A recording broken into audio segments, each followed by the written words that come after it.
We called the book Forbidden Archaeology because it is dealing with a whole area in the science of archaeology that is basically off limits to mainstream science. So in that sense, it's forbidden. Well, what we find in science in general is that not all evidence is acceptable. Science judges evidence on the basis of theory. And evidence that tends to be in line with a particular theory will be acceptable for study. It can go a little bit outside of the bounds of the accepted theory and still be acceptable, although controversial.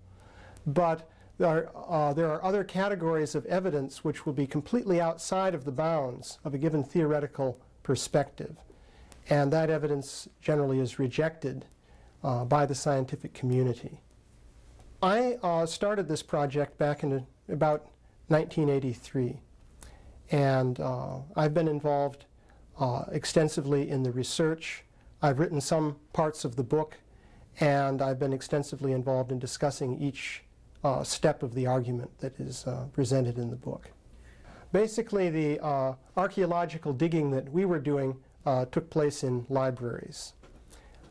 We dug down through stratified layers of reports that you find in old journals and books and so forth in libraries to find an earlier stratum containing much information that has been essentially buried, lost to sight by present-day scientists. We found actually that if you go back to the late years of the 19th century and early decades of the 20th century, that there were elaborately developed schools of scientific thought in the field of archaeology, specifically the study of ancient man, which contain much information that is simply not accessible today. The material that we uncovered presents a completely different perspective on human antiquity than what you have in the present mainstream archaeology. Basically, the perspective that people were holding at in the late 19th century and early 20th century is that the human race may go back into what they call the tertiary period of geological history, which means, in terms of today's dating, a period of from 2 to up to 50 million years ago. The evidence that we've been collecting in this book can be basically divided into two categories. One is evidence which at one time was studied by professional scientists and reported in journals and discussed in conferences by scientists. This evidence tends to indicate that human beings, like ourselves, have been living on this earth back perhaps 50 million years or 55 million years. There's another category of evidence which has not been so acceptable to scientists at any point in the course of scientific history. This is evidence that is more popular in nature. This would indicate an even greater age for the presence of human beings on the earth, going back even hundreds of millions of years. Basically what you find is something we call a knowledge filter. This is a fundamental feature of science. It's also a fundamental feature of human nature. People tend to filter out things that don't fit, that don't make sense in terms of their paradigm or their way of thinking. So in science, you find that evidence that doesn't fit the accepted paradigm tends to be eliminated. It's not taught, it's not discussed, and people who are educated in scientific teachings generally don't even learn about it. It's not necessarily a deliberate conspiracy in the sense of some people getting together in a smoke-filled room and saying, we're going to deceive people.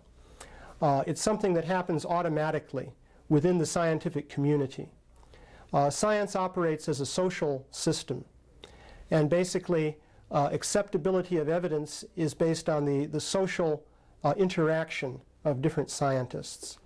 So when a given piece of evidence disagrees with the predominant theory, then automatically people won't talk about it, they won't report it, and it just won't be entered into their scientific way of thinking. It's an automatic process. Well, the end result is that you don't have a clear picture of reality. You only see what the theory allows you to see.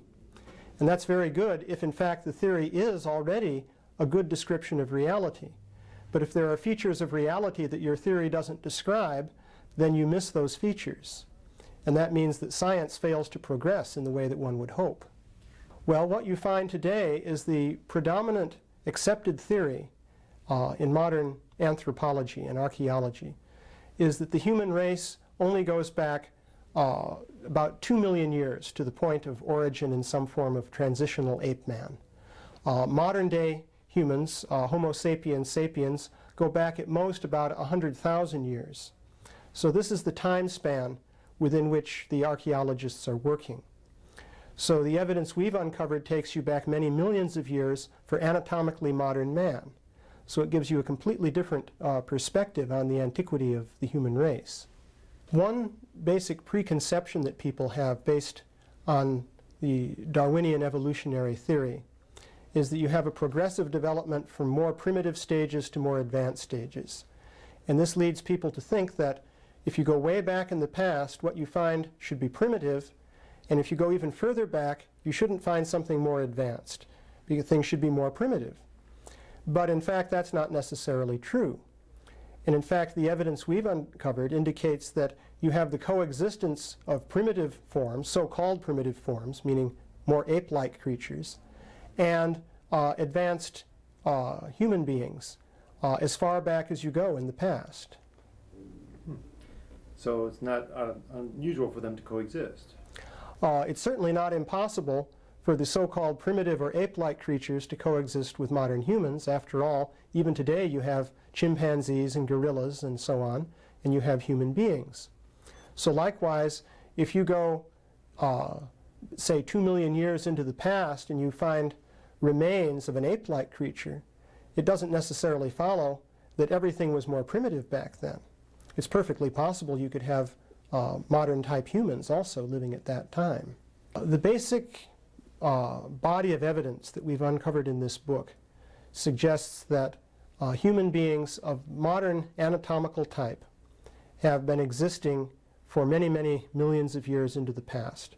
And in particular, they were existing before the time of, for example, the Australopithecus, the ape man, which is being presently touted as a human ancestor. The idea that the Australopithecus, for example, Lucy, is a human ancestor is really based on the misconception that something that is old and ape-like must be a previous stage in human evolution. But that's not necessarily true. And the evidence that we've uncovered indicates that, in fact, human beings of modern type were existing at the same time as the Australopithecus, and in fact, even at earlier times, going back millions and millions of years. Well, there are different categories of evidence that we have uncovered. One, of course, very striking category of evidence would be human skeletal remains. There are some very well-attested cases in which you have skeletal remains of modern human type, which would be millions of years old, specifically dating, for example, to the Pliocene period, which would be from 2 to 3 million years ago. The method of research we used for forbidden archaeology was basically to dig in the libraries by a process of tracing back footnotes through layer after layer of scientific books and papers. And we would find that the suppressed evidence at the uppermost level or layer would be referred to perhaps by a single footnote, which very dismissively, in a few brief words, said that that evidence was nonsense. And so you trace that back to its source and you find a more elaborate dismissal. Then you trace that back further to its source and you may find an entire book which is dedicated to debunking that particular body of evidence. But then when you go to the next layer beneath that, you may find many different books and papers that give a very positive account of the evidence and mention many different details which are not discussed in the later books and papers. So in this way, we worked our way back and made many interesting discoveries. Yeah, I could briefly recount one interesting story that we uncovered. I won't go into all the details, of course, but this illustrates how anomalous scientific evidence can be received by the scientific community. It's the story of a discovery of a bola stone. A bola stone is a stone with a groove cut in it. A leather thong is tied to that, and it's used for throwing to capture animals. So this bola stone was found embedded in the surface of a cliff in South America. The rock of that cliff dated to about 2 to 3 million years ago. So the man who made the discovery knew that there would be skepticism if he announced something like this. So he left the stone in place, just barely showing on the surface of the cliff, and he got several prominent experts in geology and archaeology to gather there. And in front of these experts, he then chipped the stone out of the cliff. The experts verified that the stone of that cliff really would be what's called Pliocene, dating to 2 to 3 million years ago. And they saw him chip it out. They saw that it was actually embedded in the rock. And they saw that it was actually a man-made object. So what do you think then was the result? Did people then accept scientifically that man must have existed 2 to 3 million years ago in South America? No, not at all. One of the authorities who was there wrote in his report that, well, it may be that somehow he hoaxed the find. He may have dug a hole in the cliff and prepared a cement that looked just like the rock, cemented the bola stone in place, and fooled us all. So in this way, the evidence then was dismissed.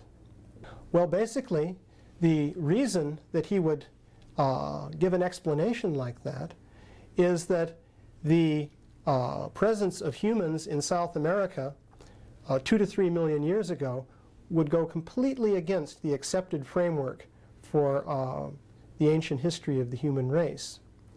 And so a scientist would then naturally think, well, there must be some other explanation. What could it be? We know that people sometimes create hoaxes. What is better, to assume that this man created a hoax or to throw out our whole theory? So it's natural then that he would come up with that explanation. Well, this is the knowledge filter in action. You can see how it's working. Actually, that scientist's position wasn't so unreasonable, especially from the point of view of his scientific colleagues who accepted his explanation. But then what becomes of evidence for a high antiquity of the human race if each individual piece of evidence is dismissed in this way, no matter how strong the evidence may be? What you'll see is that all the evidence is gone from sight, and one is only left with the prevailing picture. And one thinks, well, that has been scientifically established. Well, it's a common misconception that scientists back in the late 1800s or early 1900s would be somehow less professional, less knowledgeable than modern-day scientists. But that's not actually true in this field. It might be true in a field like physics, perhaps, although that's debatable too. But in the field of archaeology, you'll find that the scientists who were operating, let us say, in the late 19th century were just as meticulous, as rational, as professional as the scientists in those fields today. Some of the terminology has changed. Scientists will use different words to refer to different concepts today than they did back in the late 19th century. But as far as their attention to detail and their careful checking of all alternative explanations and so forth, they're really comparable. An example would be the Laetoli footprints, for example, discovered in Kenya by Mary Leakey. These footprints are anatomically the same as those of modern human beings. And so the question is, what sort of being made them? The mainstream viewpoint would be that ape-like creatures with very human feet made the footprints. But if you look at the foot bones discovered for these very creatures, you'll find that they won't fit into the footprints. So there you have an anomaly. You have modern-looking footprints about 3 million years ago. So who made them? The ape-like creatures, the Australopithecines, couldn't have made them. Some popular presentations that you will see give the impression that evolution from ape to man goes in a straight line, and we have all the steps in that linear sequence, and so everything is perfectly crystal clear. It's not like that at all, and prominent evolutionists will openly admit this.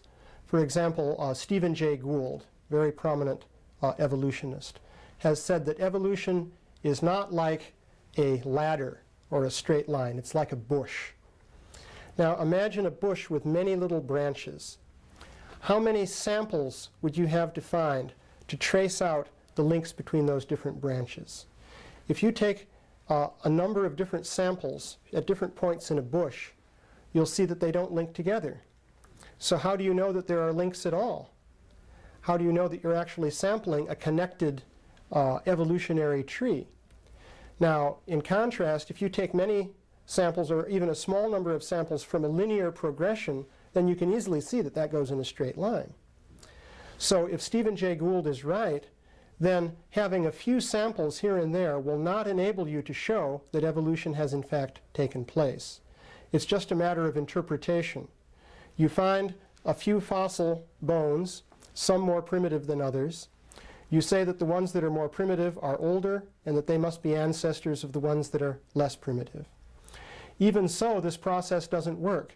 The scientists today in the fields of anthropology and archaeology are completely in disagreement with one another as to how to evaluate these different fossil finds and make a coherent picture of human evolution. They're unable to put the pieces together at the present time. In the evidence that we've covered in our book, mainly there are two categories of evidence.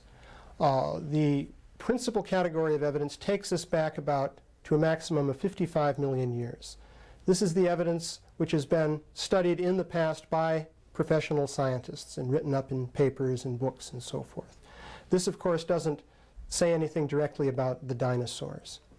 Now, there's another category of evidence which is reported in popular sources, such as newspapers, personal testimony by witnesses, and so forth. Although scientists have not touched this evidence because it's too far out, still it comes up frequently enough that we felt that it should be taken seriously and investigated. Because here you have a case where the knowledge filter is working with particularly high intensity. And yet even though that's the case, many examples of this evidence do show up. So we have cases of human artifacts found, for example, in coal deposits dating back to the Carboniferous period, about 250 million years back. Many different accounts of this kind are there. And so there's some indication that intelligent beings who could make such artifacts were in fact living on the Earth even 250 million years ago. We have not specifically addressed the topic of man living with dinosaurs. That's another whole subject. In our files we have some evidence along those lines, but we haven't fully evaluated that yet, nor have we tried to really bring the dinosaurs into the picture. We do have some evidence that indicates that human beings were living at the time of the dinosaurs or earlier than the time of the dinosaurs. As I was mentioning, one main category of highly anomalous evidence would be that of artifacts that are found in coal deposits. Typically the coal deposits date to the Carboniferous period before reptiles even came into being, according to the standard scenario of evolution. So you have such things as gold chains found in coal, iron pots, stones with faces sculpted on them, and various items like that, which are in some cases found by miners, in other cases found by people using the coal in their home, breaking open the lump and finding something embedded in it, and so forth. So this evidence does exist. The Paluxy River case is very controversial. It's a very complex case, and I think one would have to make intense study to really understand what is going on there. I've read a number of conflicting reports concerning the nature of the so-called man tracks or human tracks that are found alongside dinosaur footprints. Mainstream scientists acknowledge that dinosaur footprints are found in the Paluxy riverbed. The question is, do certain tracks that look human come from human beings, or does it come from another kind of dinosaur that left human-looking tracks? Was it a dinosaur whose toes somehow weren't showing up so you didn't see the big claw marks? There's a lot of controversy about that. It would be interesting to investigate. The photo of the Meister footprint, that's a very interesting case. I personally investigated Meister's discovery. I went to his home near Salt Lake City, Utah, and I saw the actual footprint. It's a single footprint. Unfortunately, we don't have a series of prints forming a track. That would be very nice to have. But this single footprint is shaped precisely like the print of a shoe. You see the front part of the sole, you see the heel. The heel is worn on the side, as often happens in a shoe print. In every way, it followed the shape and size of a human shoe. So I examined this with a magnifying glass, and it looked quite authentic. Now, I can't say that that proves that it was made by a human shoe, but in every way it looked like that. If it was a freak of nature due to splitting of the rock, due to heat or something like that, you'd think that, well, it might look like a shoe print partway around, but then it should deviate and give you some irregular shape.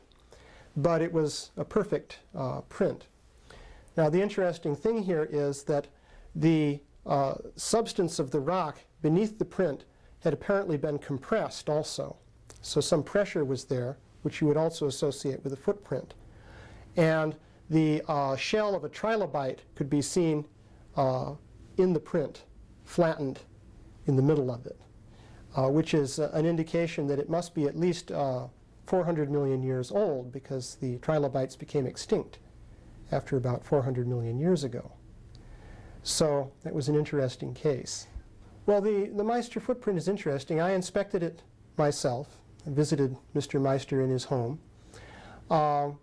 The print is shaped like a sandal print or shoe print. And in the middle of it, you'll see the shell of a trilobite, which is squashed there. That gives you an indication of the age, because trilobites supposedly became extinct about 400 million years ago.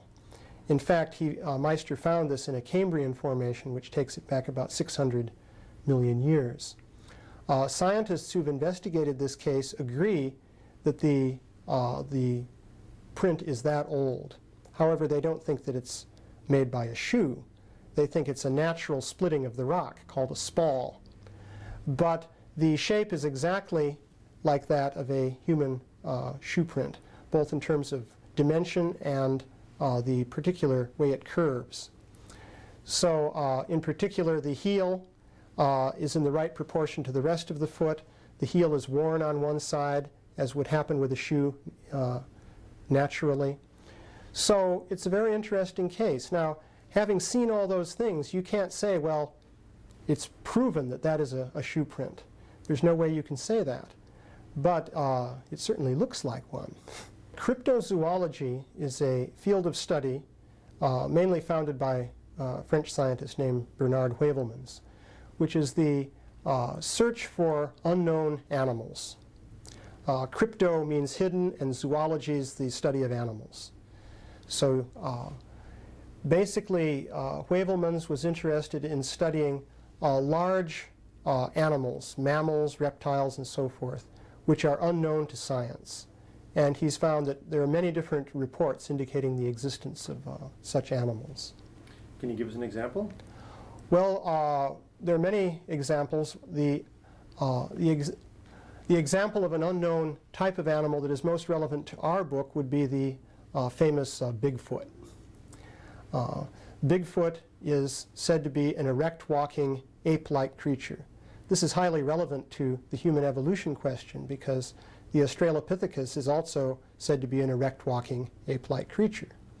So if today you have erect walking apes, but science doesn't know anything about it, then that's a very interesting state of affairs. If science cannot even tell us about what is living on the earth today, then how can it explain to us what was happening millions of years ago? So this evidence of cryptozoology is quite relevant to our study. In cryptozoology, there's some evidence relating to the possible existence of dinosaur-like creatures that may be living today. You notice I said possible and maybe and so forth. There are reports from Africa of very large creatures that might be like dinosaurs. So this is a field of study. I don't believe the results that have been obtained thus far are completely definitive. There are extensive amounts of evidence concerning what are traditionally called sea monsters, which would be some kind of large serpentine or reptile-like creature living in the ocean. There's a very extensive body of evidence indicating that such creatures probably exist. I've seen the photo of the plesiosaurus picked up by the Japanese trawler. I'm not sure if that's what it really was. It was in a highly decayed condition, and it may be that it just seemed to have that shape.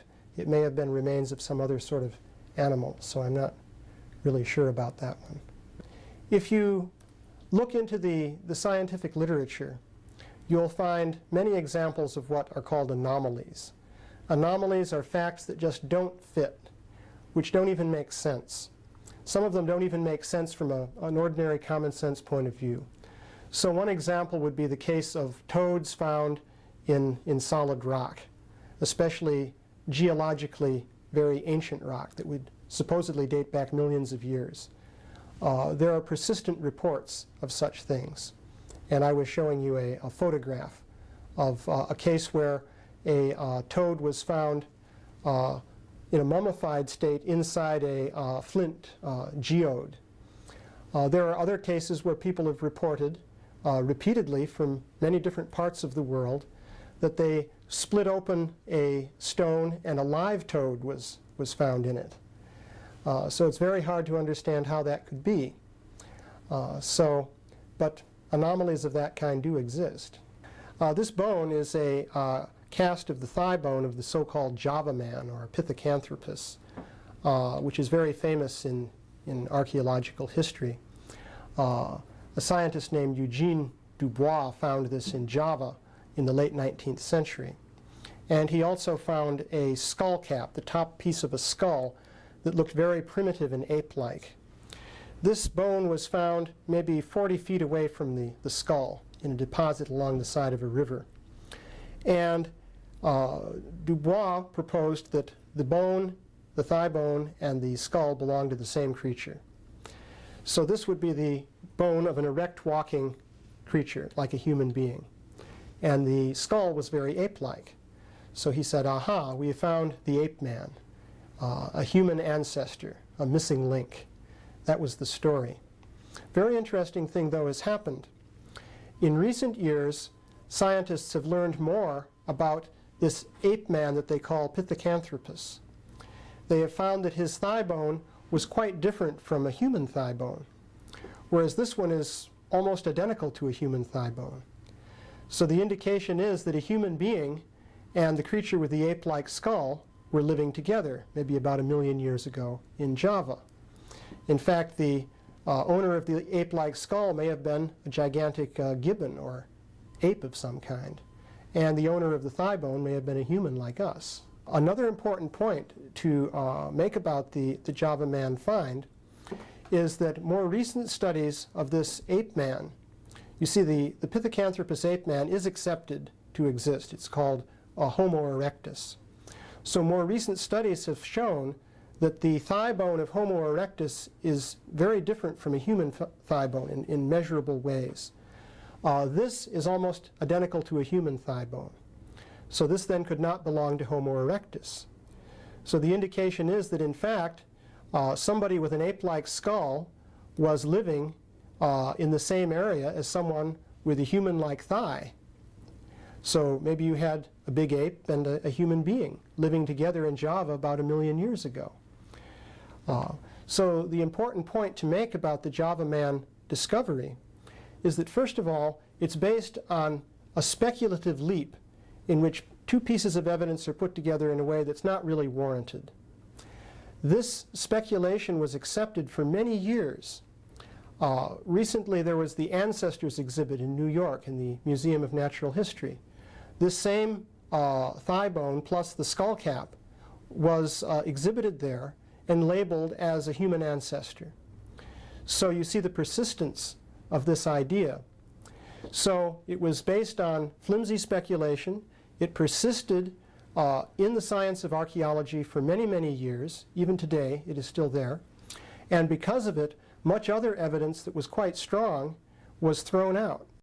Well, you see, what happens is that evidence that supports the ruling paradigm, even if it is flimsy, is acceptable. But evidence that goes against the ruling paradigm, even if it's very strong evidence, is nonetheless rejected. This is what you find. So you'll find evidence that is not of good quality remaining in the textbooks, and other evidence that's of much superior quality is excluded from the textbooks, and you never get to learn about it. This is a knowledge filter? This is the knowledge filter in action. The Castañeda find was made in the 1880s in northern Italy, a place called Castañeda. The discovery was made by a geologist named Ragazzoni. He was aware that in the case of human skeletal remains, you may be dealing with what is called an intrusive burial. That is, someone may have dug a grave, and that's how the bones got down there. So he very carefully examined the strata above the skeleton to see that they were undisturbed. Because if you dig a grave and take the earth out and then dump it back in, it will mix up the strata. Furthermore, he observed that the bones were scattered horizontally over a number of feet. And this does not fit in with the idea that someone dug a shaft and placed the body there. These were anatomically modern bones, and the strata would date to the Pliocene period, being about 2 to 3 million years ago. Now, what happened with this find was that it was rejected by the scientific establishment. First of all, it simply was greeted with a lot of skepticism. Then, another find that Ragazzoni made was discredited on the basis of some reasonably good reasons.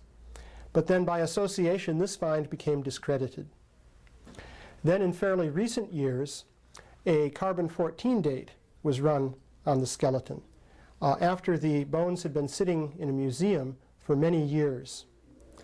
And it was found that the skeleton dated back only 1,000 years. It was a medieval burial, so they said. So now you have a case of which set of evidence is more weighty. The carbon-14 date made on bones that have been sitting in a museum for years, having an opportunity to become contaminated, or the original very careful study showing the situation of the bones within the earth. So our argument is that you at least have to give comparable weight to these two pieces of evidence. Therefore, you shouldn't throw out the Castañeda find. It should be seriously considered. But the standard point of view has been, well, it's only 1,000 years old, that settles it, and we didn't believe it anyway. So therefore, again, you see the knowledge filter at work. Evidence that goes against the accepted theory doesn't get the same kind of fair trial as evidence that goes with the accepted theory. There's a common conception that a carbon date is almost like the word of God, that it must be absolutely true. But there are many ways in which carbon dates can be erroneous. For example, if modern carbon enters into the specimen through, for example, the growth of mold or fungus, and in various other ways, then the date will be thrown off. It will be too young. So many different types of contamination can take place. And there's a whole literature on this in the subject of carbon-14 dating. One phenomenon that you do see in archaeology is the technique of rejecting something by running different dating tests until you find a date that enables you to rule out that piece of evidence. Then you rule it out. In some cases, one date may not rule it out, so then you take another date until you find one that gives you what you want. Procedures of this kind do go on, and in our book we have some analysis of some cases of this kind of thing. Well, briefly, the Castañeda case is important evidence for the existence of human beings in the Pliocene period. at a time when northern Italy was an ocean, about 2 to 3 million years ago. So the evidence deserves to be taken seriously. We don't want to dogmatically say, well, this is proof and you have to accept this. But our point is that the evidence should not be buried. And the evidence in favor of the antiquity of the Castañeda find should not be regarded as simply wrong, whereas the carbon-14 date of 1,000 years must be accepted as absolutely right. They should be weighed, and their relative weight should be assessed in some rational way. To do that weighing, the evidence has to be there on the table. If the evidence is suppressed and unknown, then it's not possible for people to arrive at a proper judgment. Well, of course, the evolutionary theory, as it exists today, says that human beings have evolved gradually, and that if you go as far back as 100,000 years, you come to the beginning of the human race as we know it today. Prior to that, you had only more primitive forms of human or semi-human being. According to the Vedic literature, human beings of the type we have today have been existing for many millions of years. And furthermore, higher types of human beings have also existed, which are unknown to modern human experience. In ancient times, according to the Vedic accounts, you had a wide spectrum of degrees of culture in human society. At one end, you would have highly advanced people with a very highly developed civilization. At the other end of the scale, you would have what you might call aborigines, people in a primitive state of civilization. So according to the Vedic literature, these different cultural levels have coexisted on the earth in different proportions over very long periods of time, amounting to millions of years. The basic idea of what is commonly called creationism is that the forms of different living beings were created by God, by divine intelligence. That can be contrasted with the evolution theory, which says that these forms came about without any foreknowledge of the result. They came about simply by physical processes, by the atoms interacting with one another in nature, without intelligent control. Those are the two conflicting points of view. The Vedic literature also comes down on the side of the creationists with regard to the origin of the different forms of life. The creationists maintain that the different forms of life were divinely created. Vedic literature also says the same thing. Now, the details of how that happened may be different. The Christian creationists refer to Genesis in the Bible, and there's not much information beyond that in the Judeo-Christian tradition. The Vedic literature gives a very detailed account of the creation of different life forms, and it carries it back through a number of different stages. So it's a very elaborate account. The mainstream academic community has largely reacted negatively to the book. Certainly the representatives of mainstream archaeology and anthropology have given us a negative reaction, and this is what we expected. They could hardly do otherwise, given the position that they're committed to uphold scientifically. There are some individual scientists in the fields of archaeology and anthropology who have made positive comments. Some have made the very good point that even though we may not agree with the conclusions in this book, the data that is being presented here is of great value. And it's very useful for all this data to be gathered together in one place so that we can take a look at it, because otherwise no one would have access to this information. So I think that's a very good point. There are other scientists who have commended us for giving a very thorough and impartial analysis of this data. And I think that's important also, that we're not just dogmatically taking a certain rigid view that this must be accepted, but our basic point of view is that one should look at all of the evidence and then be able to make a reasonable decision. The main outcome that we would like to see from our publication of Forbidden Archaeology is that we would like to see an opening up of our serious scientific inquiries into the nature and origin of human beings and also other forms of life. We feel that the mainstream scientific position on these questions has been too narrowly constricted for a very long period of time. Much important evidence has been left out of the picture, and many important ideas have also been excluded. We would like to see a much deeper investigation into all of the available evidence. And in this way we could learn more about what we are and what our real purpose in life should be.